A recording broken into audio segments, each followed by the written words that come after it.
또 간음하지 말라 하였다는 것을 너희가 들었으나 나는 너희에게 이르노니 음욕을 품고 여자를 보는 자마다 마음에 이미 간음하였느니라. 만일 내 오른 눈이 너로 실족하게 하거든 빼어 내버리라. 내 백체 중 하나가 없어지고 온 몸이 지옥에 던져지지 않는 것이 유익하며, 또한 만일 내 오른손이 너로 실족하게 하거든 찍어 내버리라. 내 백체 중 하나가 없어지고 온 몸이 지옥에 던져지지 않는 것이 유익하니라. 또 일러스되 누구든지 아내를 버리려거든 이혼 증서를 줄 것이라 하였으나 나는 너희에게 이르노니 누구든지 음행한 이유 없이 아내를 버리면 이는 그로 간음하게 하며, 또 누구든지 버림받은 여자에게 장가드는 자도 간음함이니라. 아멘. 우리는 예수님의 율법에 대한 해석을 함께 살펴보고 있는데요. 지난 주일에는 살인하지 말라라는 계명에 대한 해석을 보았고요. 오늘은 간음에 대한 것입니다. 예수님께서 이와 같이 말씀하실 수 있는 근거는 사실 너무나도 분명합니다. 왜냐하면 예수님께서 아주 오래전에 이 계명을 시내산에서 모세에게 직접 주신 분이시기 때문입니다. 예수님이 하나님이시기 때문이죠. 하지만 아무리 좋은 계명, 아무리 좋은 말씀이라고 해도 죄인된 인간의 손을 거쳐서 전달되면 그 본래의 뜻이 오해되거나 또는 왜곡될 수 있습니다. 오늘 27절 말씀에서도 예수님께서 이렇게 표현을 하시죠. 또 간음하지 말라 하였다는 것을 너희가 들었으나 라고 했습니다. 간음하지 말라 하였다는 것이 기록되었으나가 아니고 들었으나 라고 되어 있어요. 무슨 말입니까? 간음하지 말라는 것은 우리가 알다시피 10계명 중에서도 7번째 계명입니다. 하지만 그들은 그 계명에 대해서 누군가를 통해서 듣습니다. 바리새인과 서기관들을 통해서 듣죠. 이 시간 하나님의 말씀을 설교자인 저를 통해서 듣는 것과 마찬가지입니다. 그러니까 문제는 그 계명 자체에 있는 것이 아니라 그것을 전달하는 사람이 누구냐에 따라서, 그리고 어떤 의도를 가지고 그것을 전하느냐에 따라서 본래의 의미가 달라질 수도 있다는 것이죠. 가끔 성도님들을 통해서 그런 이야기를 듣습니다. 목사님, 제가 어떤 유튜브를 보니까 그분은 말씀을 이렇게 해석을 하시던데요, 이런 의미라고 말씀하시던데요, 똑같은 말씀 아닙니까? 그러면서 들려주는 이야기는 사실 성경에서 전혀 의도한 이야기가 아닙니다. 그런 것입니다. 똑같은 말씀이라고 해도 다르게 전달될 수도 있는 것입니다. 그렇다면 예수님께서 말씀하신 것만이 옳을 수밖에 없는 이유는 무엇입니까? 자, 여기 28절 상반절에 예수님이 이렇게 말씀하시죠. 나는 너희에게 이른다 라는 것입니다. 이게 무슨 말이냐면 이 율법에 대한 이런 견해도 있고 저런 견해도 있는데 내 견해는 이렇다, 그런 의미가 아닙니다. 내가 지금 이르는 말은 신적인 권위를 가지고, 절대적인 권위를 가지고 하고 있는 말이다 라는 것이죠. 예수님이 스스로만이 이렇게 말씀하신 것이 아닙니다. 이 산상순 말씀을 마무리하는 마태복음 7장의 마지막 구절을 보시면요, 사람들이 이러한 예수님의 가르치심에 놀라게 되었는데 그 이유가 그 가르치시는 것이 권위 있는 자와 같고 그들의 서기관들과 같지 않았기 때문이다라는 말씀이 있습니다.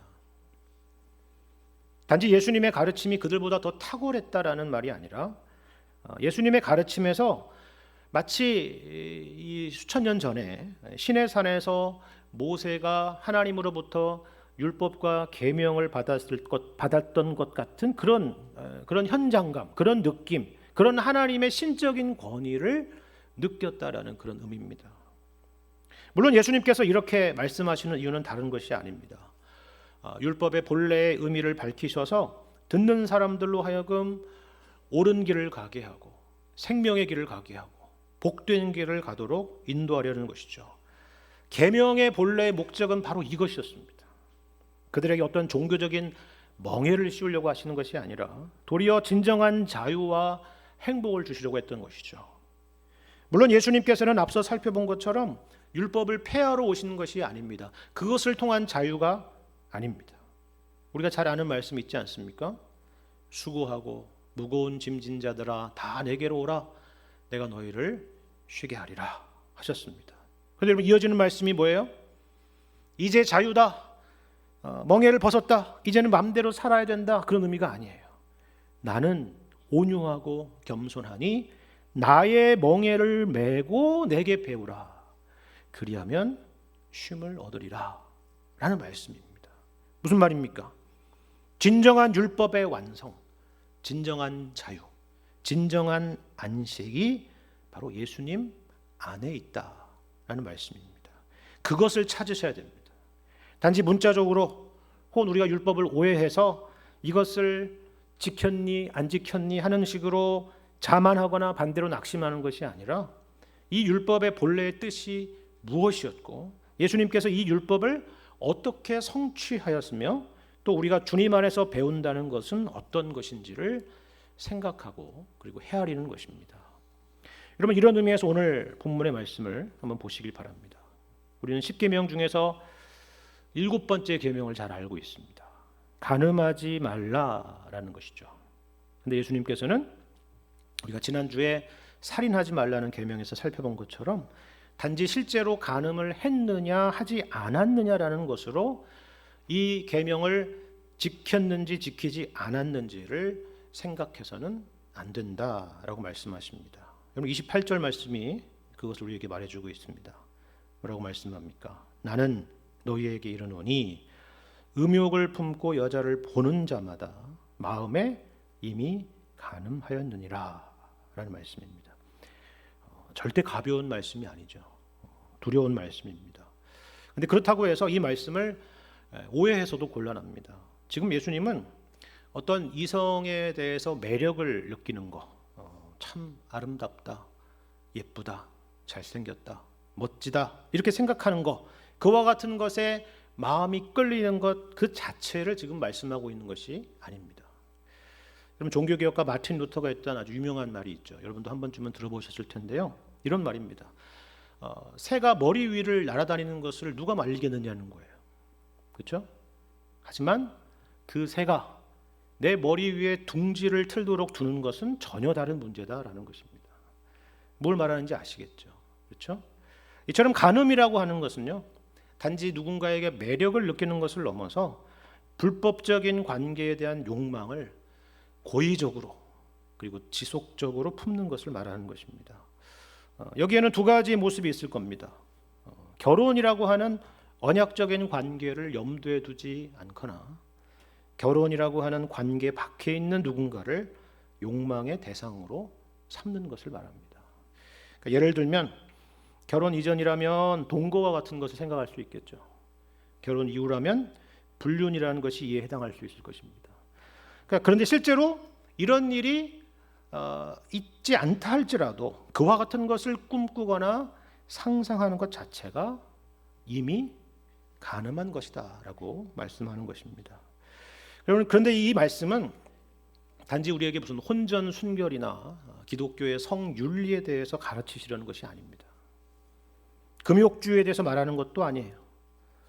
문제는 경계에 대한 것입니다. 제가 지금 간음이라는 주제에 대해서 지금 결혼이라는 것과 계속 연관돼서 설명하는 이유가 있어요. 자, 여러분 먼저 이 간음에 대한 말씀에 이어서 이어진 말씀 한번 보시면 되는데요. 31절과 32절을 한번 보시길 바랍니다. 이렇게 말씀합니다. 또 일렀으되 누구든지 아내를 버리려거든 이혼 증서를 줄 것이라 하였으나 나는 너희에게 이르노니 누구든지 음행한 이유 없이 아내를 버리면 이는 그로 간음하게 하며 또 누구든지 버림받은 여자에게 장가드는 자도 간음함이니라 이렇게 말씀합니다. 여기도 바로 간음에 대한 설명이 있죠. 그리고 여기에서 결혼이라는 것과 연관해서 설명하는 것을 볼 수가 있습니다. 그런데 먼저 우리는 여기서 이 말씀에서 간접적으로 당시에 그 어떤 시대적인 상황과 어떤 문화 가운데 있었는지를 짐작할 수 있는 내용이 있습니다. 그게 뭐냐면 당시에는 이 아내를 버리는 것이 아주 쉽게 이루어졌는데 더 어처구니가 없는 것은 뭐예요? 이것이 바로 율법에서 명한 일이라고 이렇게 주장했다는 겁니다. 정말 그랬을까요? 여러분 율법에서 이혼 증서만 있으면 누구든지 아내를 버려도 된다라고 그렇게 가르치고 있을까요? 아무리 봐도 그건 아닐 것 같은데 라는 생각이 들죠. 그죠? 맞습니다. 아닙니다.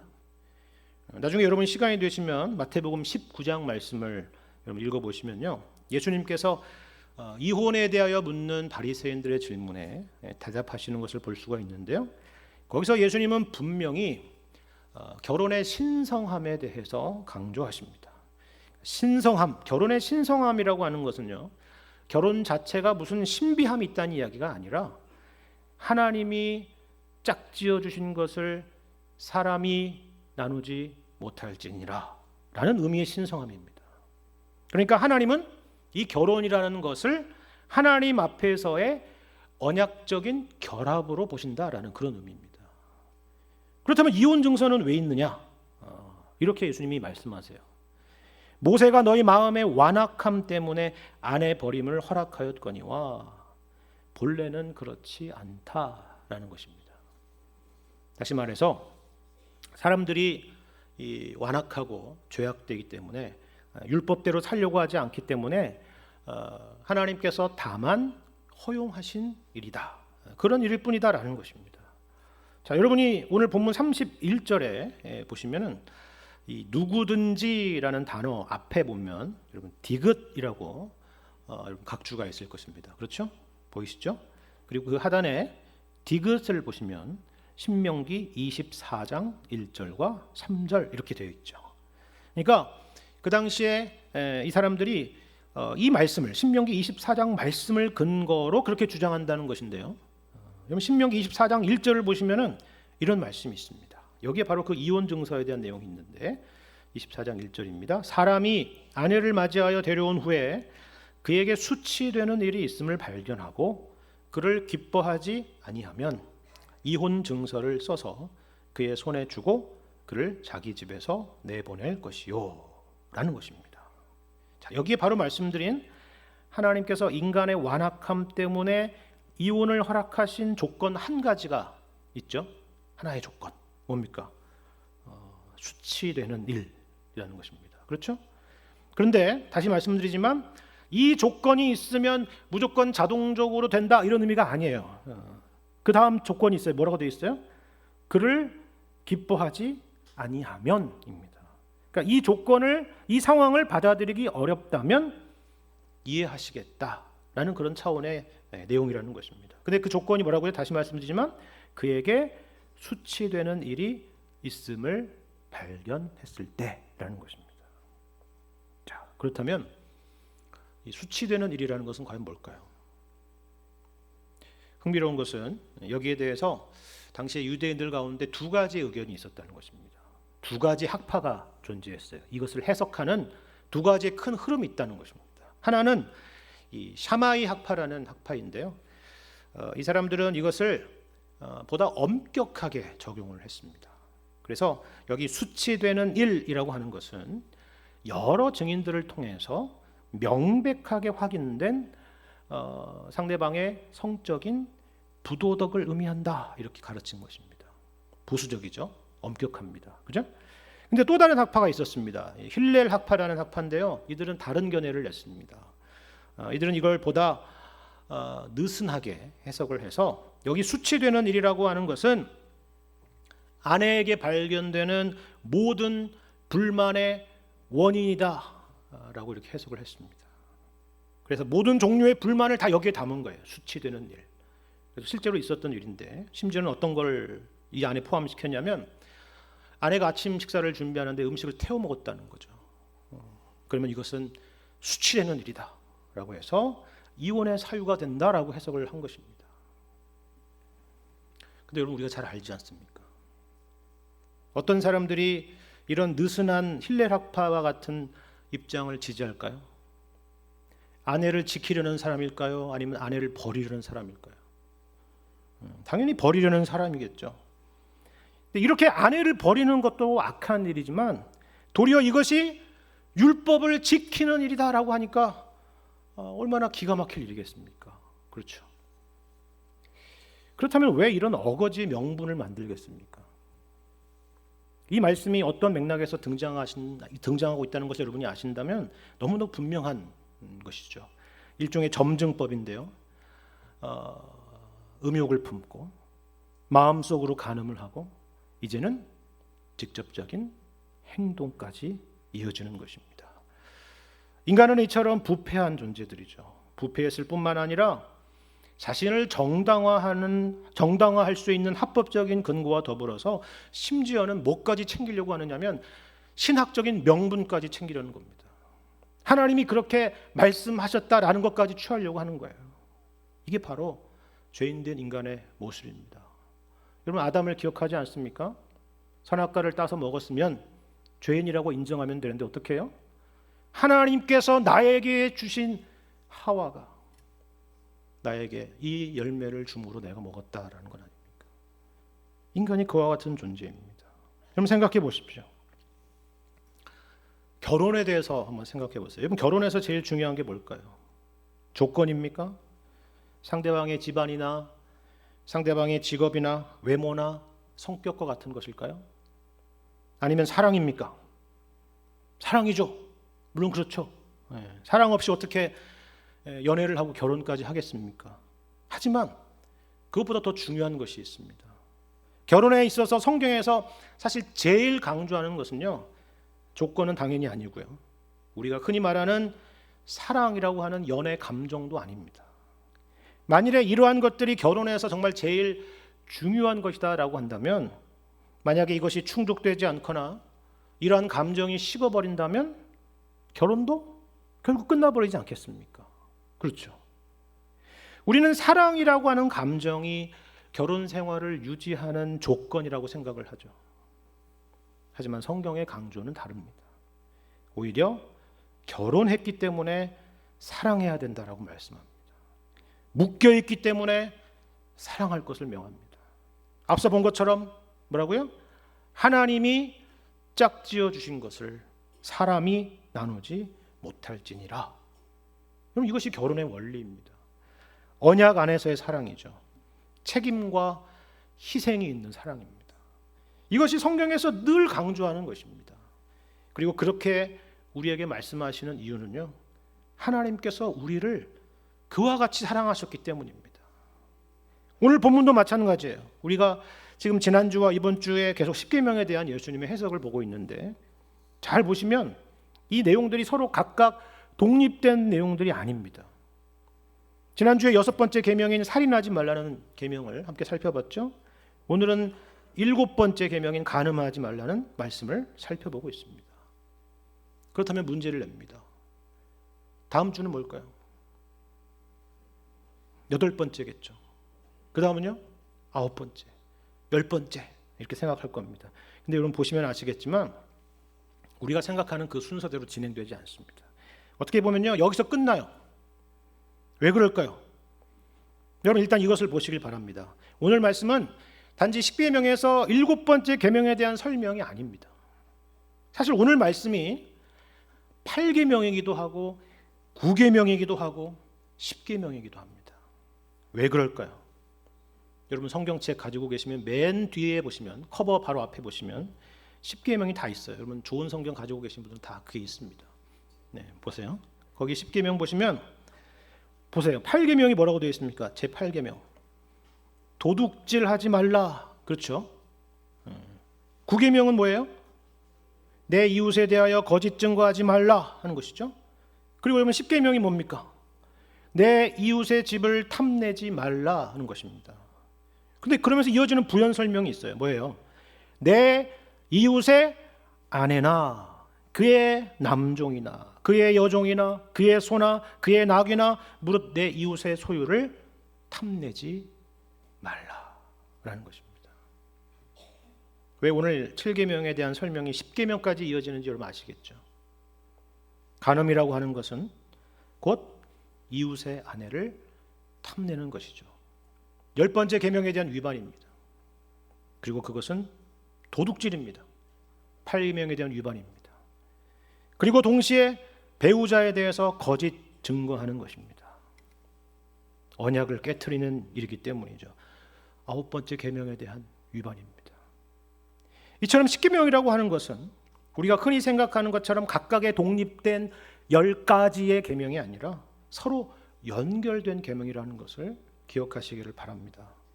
나는 5계명은 잘 지키는데 6계명은 잘 못 지키겠어, 이런 게 아니라는 거예요. 다 연결된 것입니다. 하나는, 예수님도 그래서 10계명을 이렇게 요약하지 않았습니까? 하나는 내 마음을 다하고 목숨을 다하고 뜻을 다하여 주 여호와 하나님을 사랑하는 것. 또 다른 하나는 내 이웃을 내 몸과 같이 사랑하는 것입니다. 그리고 사랑이라고 하는 것은요, 곧 관계입니다. 여러분, 10계명에 열거된 내용들을 하나하나 보십시오. 모두 다 뭐에 대한 설명이냐면 관계에 대한 것입니다. 하나님과의 관계, 이웃과의 관계입니다. 그리고 이 관계를 어떻게 지켜갈 수 있는가에 대한 설명입니다. 근데 여러분, 이 10계명이 어떤 맥락에서 등장하고 있는지 아십니까? 하나님께서 시내산에서 이스라엘 백성들과 언약을 체결하시는 맥락 가운데 이 계명이 있습니다. 그리고 여러분이 출애굽기 말씀을 보시면은 하나님께서 이스라엘 백성과 맺으시는 이 언약에 있어서 이런 표현이 하나님께 적절할지는 모르겠지만 하나님이 얼마나 철저하시고 얼마나 최선을 다하며 진심을 가지고 임하고 계신지를 우리가 볼 수가 있습니다. 여러분, 이게 어떤 의미인지 아시겠습니까? 우리는 하나님이 사랑의 하나님이라는 것을 잘 알고 있습니다. 그렇죠? 하나님이 우리를 사랑하셔서 우리를 지으셨고 또한 우리를 사랑하셔서 우리를 죄에서 구원하신 것입니다. 그런데 하나님께서 다만 우리를 사랑하실 뿐이지 언약을 맺지 않으셨다면 어땠을까요? 하나님 편에서는 문제가 없을 겁니다. 하나님은 언제나 신실하시고 변함이 없으시기 때문입니다. 문제는 우리죠. 우리는 늘 한결같지 못합니다. 좋을 때가 있고 안 좋을 때가 있지 않습니까? 성령 충만할 때도 있고 영적인 침체 가운데 허우적대할 때가 있지 않습니까? 그리고 심지어는 깊은 죄악 가운데서 방황할 때도 있는 것입니다. 만일에 하나님께서 우리를 사랑하시되 다만 우리와 같은 사랑이었다라고 한다면 우리는 벌써 버려지고도 남았을 것입니다. 하지만 하나님의 사랑은 그냥 사랑이 아니라 언약이 동반된 사랑입니다. 언약적 사랑이죠. 그리고 그 언약적 사랑이라고 하는 것은 그 언약적 관계에 책임을 진다라는 의미입니다. 그것이 성경에서 말하는 진짜 사랑입니다. 그리고 그것을 벗어나는 것은 간음이고 욕망일 뿐이라는 것이 본문에서 강조하고 있는 교훈입니다. 여러분, 예를 하나 들죠. 사무엘하 13장의 말씀을 보면요, 다윗의 아들 중에 하나였던 암논에 대한 이야기가 있습니다. 그런데 이 암논이 그의 이복 형제였던 압살롬의 누이 다말과 사랑에 빠집니다. 물론 짝사랑입니다. 물론 당연히 이기적인 사랑이고 선을 넘는 사랑이죠. 해서는 안 될 사랑입니다. 오늘 말씀과 같이 음욕에 빠진 것입니다. 물론 이것이 옳지 않은 일이라는 것을 암논 자신도 알고 있습니다. 하지만 욕심이 잉태한 즉 죄를 낳는다는 말씀처럼 그 가운데서 친구 요나답의 조언을 듣고 계획을 세우고 마침내 다말을 욕을 보이게 되죠. 그리고 그 사건 이후의 말씀이 참으로 놀랍습니다. 뭐라고 말씀하냐면 이렇게 기록하고 있습니다. 그 사건 이후에 암논이 다말을 심히 미워하니 이제 미워하는 미움이 전에 사랑하던 사랑보다 더한지라. 이렇게 기록하고 있어요. 무슨 말인지 아시겠습니까? 이거는 사랑의 감정이 미움의 감정으로 변질됐단 말이 아니에요. 암논의 사랑이라고 하는 것은 그저 이기적인 욕망일 뿐이었다는 것을 가르쳐 주는 것이죠. 사랑이든 미움이든 모든 감정의 중심에는 다말이 있었던 것이 아니라 암논 자신만 있었을 뿐이라는 것입니다. 암논에게 있어서 다말이라고 하는 것은 한 인격이 아니라 자신의 욕망을 위한 수단이고 도구였을 뿐이라는 것을 보여주는 말씀이죠. 누구나 이 말씀을 읽는다면 암논의 행동에 분개할 것입니다. 그렇지 않겠습니까? 아니 뭐 남녀간에 좋아할 수도 있고 싫어할 수도 있고 헤어질 수도 있지, 그렇게 생각하는 사람은 아마 아무도 없을 것입니다. 이게 과연 사람인가? 이것이 바로 인간인가? 어떻게 사람으로서 이런 행동을 할 수 있을까라는 생각이 들 거예요. 이것이 바로 오늘 본문 29절과 30절의 말씀입니다. 여러분 보십시오. 29절과 30절 말씀. 만일 내 오른 눈이 너로 실족하게 하거든 빼어내버리라. 내 백체 중 하나가 없어지고 온몸이 지옥에 던져지지 않는 것이 유익하며, 또한 만일 내 오른손이 너로 실족하게 하거든 찍어내버리라. 내 백체 중 하나가 없어지고 온몸이 지옥에 던져지지 않는 것이 유익하니라 말씀합니다. 무슨 말일까요? 물론 과장법입니다. 만일에 과장법이 아니라면 우리는 뭐 눈 하나, 손 하나가 문제가 아니라 두 눈, 두 손도 모자랄 것입니다. 그렇죠? 그런데 이것은 단지 우리가 간음의 죄를 범하면 나중에 죽어서 지옥에 갈 것이다, 이런 말씀만 하려는 것이 아니에요. 여러분 여기 지옥이라고 번역된 단어가 헬라어로는 게헨나라는 것인데요. 이게 뭐냐면 흰놈의 골짜기라는 의미입니다. 그러니까 흰놈의 골짜기가 어떤 곳이었느냐면 예루살렘 성 외곽에 남쪽에 있었던 곳인데, 예루살렘에서 발생되는 각종 쓰레기가 버려지는 곳이고 태워지는 곳이었습니다. 그래서 지옥으로 상징되는 곳입니다. 더러운 곳이고 부정한 곳이죠. 그럼 쓰레기가 뭐예요? 무가치하다는 것이죠. 쓸모없다는 것입니다. 한 인간을 인격적으로 대하지 않고, 더 나아가서는 존중하며 섬기며 사랑하는 대상으로 대하지 않고, 다만 자신의 욕망의 수단으로 대하는 사람은 이와 같다라는 것입니다. 그것은 다만 삐뚤어진 사랑이라는 것이 아니라 스스로의 영혼을 잃어버리는 일이다라는 것이죠. 인간의 인간됨을 포기하는 일이다라는 것입니다. 안타까운 마음에 사시는 말씀인 것입니다. 앞서 봤던 암논이 그와 같지 않습니까? 우리가 그와 같이 어리석은 자가 되어서는 안 된다라는 경고의 말씀인 것입니다. 그렇다면 우리는 이를 위해서 어떻게 살아야 될까요? 여기에 간단하게 소극적인 적용과 적극적인 적용을 한번 생각해 보면 좋을 것 같습니다. 소극적인 적용이라는 건 이런 거예요. 방금 보신 29절과 30절 말씀과 같은 것입니다. 만일에 오른 눈이 우리를 실족하게 하면 빼어버리고 오른손이 실족하게 하면 찍어버리는 것과 같은 것입니다. 그렇게 하시겠습니까? 못 하시겠죠. 과장법이라서 다행인 것입니다. 그렇죠? 그런데 예수님께서 이와 같은 감각적인 과장법을 쓰시는 이유는 분명히 있습니다. 너무나 분명하지 않습니까? 이와 같은 것을 다만 추상적으로 적용해서는 안 된다는 것입니다. 실질적이고 철저한 것이 되어야 된다라는 말씀이죠. 그래서 이것은 눈을 뽑고 다리를 자르는 것만 같은 아픈 적용일 수도 있다는 것입니다. 무슨 말인지 아시겠죠? 눈이라고 하는 것은 보는 것이죠. 무엇을 보느냐 하는 것에 우리는 항상 주의를 기울여야 됩니다. 특히나 요즘과 같은 영상 시대에 우리가 항상 새겨들어야 될 말씀입니다. 이것이 바로 영혼을 지키는 1차 저지선입니다. 욥기를 보시면 욥은 처녀에게 주목하지 않기로 자신의 눈과 약속을 했다라는 말씀이 있습니다. 그와 같은 태도를 말하는 것이죠. 또 하나는 이번에는 오른손을 금하는 것입니다. 손이라고 하는 것은 행동입니다. 보는 것을 넘어서 이제는 구체적인 행동으로 옮기는 것입니다. 앞서 봤던 암논의 경우에는 혼자의 욕망에서 멈추는 것이면 그나마 나았을 텐데 거기서 그치지 않고 친구 요나답과 이 문제로 상담을 하고 대화를 했습니다. 그리고 거기서 얻은 아이디어로 마침내 행동을 나선 것이죠. 우리가 누구를 만나고 그리고 어떤 대화들을 나누는가 하는 것은 굉장히 중요한 일입니다. 어떤 매체를 통해서 어떤 메시지를 듣느냐도 사실 너무나도 중요한 것입니다. 그것이 우리의 행동에 영향을 미치기 때문입니다. 이 모든 환경에서 영혼의 거룩함을 지키는 지혜를 가져야 된다는 것을 기억하시기를 바랍니다.